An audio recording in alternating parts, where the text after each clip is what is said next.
ಸಮಾಜದ ಒಂದು ವಿದ್ಯಾರ್ಥಿ ನಿಲಯದ ಒಂದು ಉದ್ಘಾಟನೆ ಧಾರ್ಮಿಕ ಕಾರ್ಯಕ್ರಮವು ಕೂಡ ಇದೆ. ಕಾರ್ಯಕ್ರಮದ ನಿಮಿತ್ತ ಇವತ್ತು ಮೈಸೂರಿಗೆ ಬಂದಿದ್ದೇನೆ.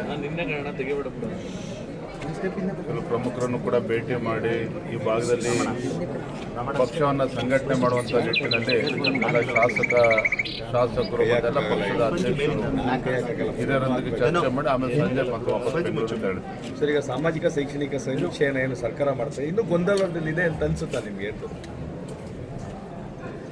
ನಿನ್ನೆ DK ಶಿವಕುಮಾರ್ ಅವರ ಪ್ರತಿಕ್ರಿಯೆಯನ್ನು ನೋಡಿದಾಗಲೇ ಗೊತ್ತಾಗ್ತದೆ. 60 ಪ್ರಶ್ನೆಗಳನ್ನು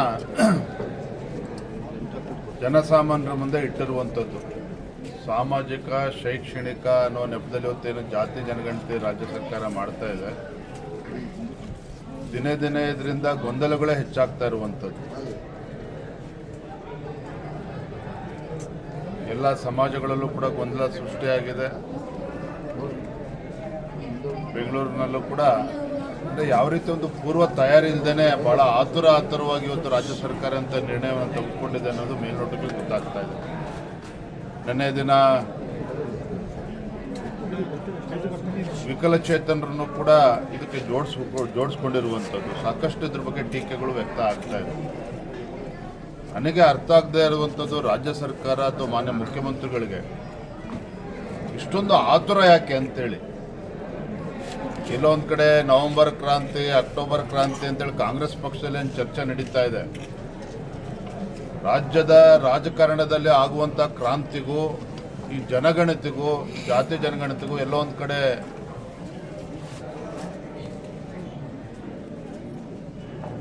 ಇದೆಯಾ, ಇದರಲ್ಲಿ ಏನಾದರೂ ಕೂಡ ಅದಕ್ಕೆ ಏನು ಸಂಬಂಧ ಇದೆಯಾ, ಇದೆಲ್ಲವೂ ಕೂಡ ರಾಜ್ಯದಲ್ಲಿ ಚರ್ಚೆ ಆಗ್ತಾ ಇದೆ.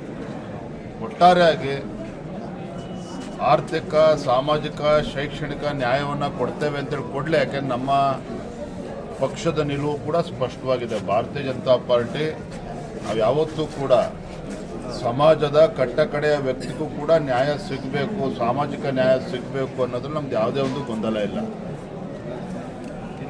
ದೇಶದ ಹೆಮ್ಮೆಯ ಪ್ರಧಾನಮಂತ್ರಿ ನರೇಂದ್ರ ಮೋದಿಜಿಯವರು ಒಂದು ಐತಿಹಾಸಿಕ ನಿರ್ಧಾರವನ್ನು ಕೂಡ ಈಗಾಗಲೇ ಘೋಷಣೆ ಮಾಡಿದ್ದಾರೆ. ಸ್ವಾತಂತ್ರ್ಯ ಬಂದ ನಂತರದಲ್ಲಿ ಯಾವುದೇ ಪ್ರಧಾನಮಂತ್ರಿಗಳು ನಿರ್ಧಾರ ಮಾಡದೇ ಇರುವಂತಹ ಒಂದು ನಿರ್ಧಾರವನ್ನು ಮೋದಿಯವರು ಮಾಡಿದ್ದಾರೆ. ಇಡೀ ದೇಶದಲ್ಲಿ ಜಾತಿ ಜನಗಣತಿಯನ್ನು ತೆಗೆದುಕೊಳ್ತೇವೆ, ಪ್ರಾರಂಭ ಮಾಡ್ತೇವೆ ಅಂತ ಈಗಾಗಲೇ ಘೋಷಣೆ ಆಗಿದೆ. ಆದರೆ ಇದರ ನಡುವೆ ನಮ್ಮ ರಾಜ್ಯದಲ್ಲಿ ಈ ರೀತಿ ಗೊಂದಲವನ್ನು ಸೃಷ್ಟಿ ಮಾಡುವಂಥ ಅವಶ್ಯಕತೆ ಇರಲಿಲ್ಲ. ಅದು ಕೂಡ ನಡೀತಾ ಇದೆ. ನೋಡಿ ಏನೇನು ಸಿದ್ದರಾಮಯ್ಯ ಅವರು ಏಕಪಕ್ಷೀಯ ನಿರ್ಧಾರಗಳು ಇದಕ್ಕೆ ಕಾರಣಗಳಾಗುತ್ತಾರೆ.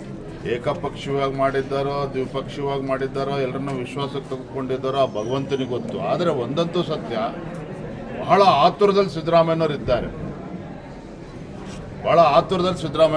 ಈ ಕಳೆದ 2 ತಿಂಗಳಿಂದ ಮೈಸೂರಿನಲ್ಲಿ ಅವರ ಶಕ್ತಿ ಪ್ರದರ್ಶನ ಕೂಡ ನೀವು ಗಮನಿಸಿದ್ರೆ, ಏನು ರ್ಯಾಂಪ್ ವಾಕ್ ಮಾಡ್ತಾ ಇದ್ರು ಸಿದ್ದರಾಮಯ್ಯನವರು. ಪಾಪ ಮಲ್ಲಿಕಾರ್ಜುನ್ ಖರ್ಗೆ ಅವರು ಅಡ್ರೆಸ್ಗೆ ಇರಲಿಲ್ಲ, DK ಶಿವಕುಮಾರ್ ಅವ್ರಿಗೂ ಅಡ್ರೆಸ್ ಇರಲಿಲ್ಲ. ಒಂದು 20 ಅಡಿ ಮುಂದಕ್ಕೆ ಅವರು ಹೆಜ್ಜೆ ಹಾಕ್ಕೊಂಡು ಇವರು ಭಾವಚಿತ್ರಗಳನ್ನು ಪ್ರದರ್ಶನ ಮಾಡಿಕೊಂಡು ಇಲ್ಲಿ ಮುಖ್ಯಮಂತ್ರಿಗಳಂತ ಶಕ್ತಿ ಪ್ರದರ್ಶನ ಮಾಡ್ತಾ ಇದ್ದಾರೆ. ಮತ್ತು ಕಾಂಗ್ರೆಸ್ ಪಕ್ಷದ ಹಿರಿಯ ಸಚಿವರುಗಳೇ ನವೆಂಬರ್ನಲ್ಲೇ ಕ್ರಾಂತಿ ಆಗ್ತದೆ, ಅಕ್ಟೋಬರ್ ಕ್ರಾಂತಿ ಆಗ್ತದೆ ನಾವು ಹೇಳಿರುವಂಥದ್ದಲ್ಲ. ಕಾಂಗ್ರೆಸ್ ಆಡಳಿತ ಪಕ್ಷದ ಸಚಿವರು, ಶಾಸಕರೇ ಬಹಿರಂಗವಾಗಿ ಹೇಳಿಕೆಯನ್ನು ನೀಡ್ತಾ ಇದ್ದಾರೆ. ಮತ್ತೊಂದು ಕಡೆ AICCಯ ಅಂದರೆ ಕಾಂಗ್ರೆಸ್ ಪಕ್ಷದ ರಾಷ್ಟ್ರೀಯ ಪ್ರಧಾನ ಕಾರ್ಯದರ್ಶಿಗಳು ವೇಣುಗೋಪಾಲ್ ಏನು ಹೇಳಿದ್ದಾರೆ ನೋಡಿ, ನಾಯಕತ್ವ ಬದಲಾವಣೆ ಬಗ್ಗೆ ಚರ್ಚೆ ಮಾಡಬೇಡಿ, ಅದೇನೇ ಆಗಬೇಕಾದ್ರೂ ಕೂಡ ನಮ್ಮ ಹೈಕಮಾಂಡ್ ತೀರ್ಮಾನ ಮಾಡ್ತದೆ. ಅಂದರೆ ಯಾರೂ ಕೂಡ ನಾಯಕತ್ವ ಬದಲಾವಣೆ ಆಗುವುದಿಲ್ಲ ಅನ್ನೋದನ್ನು ಅವರ ವರಿಷ್ಠರು ಎಲ್ಲೂ ಕೂಡ ಹೇಳಿಲ್ಲ.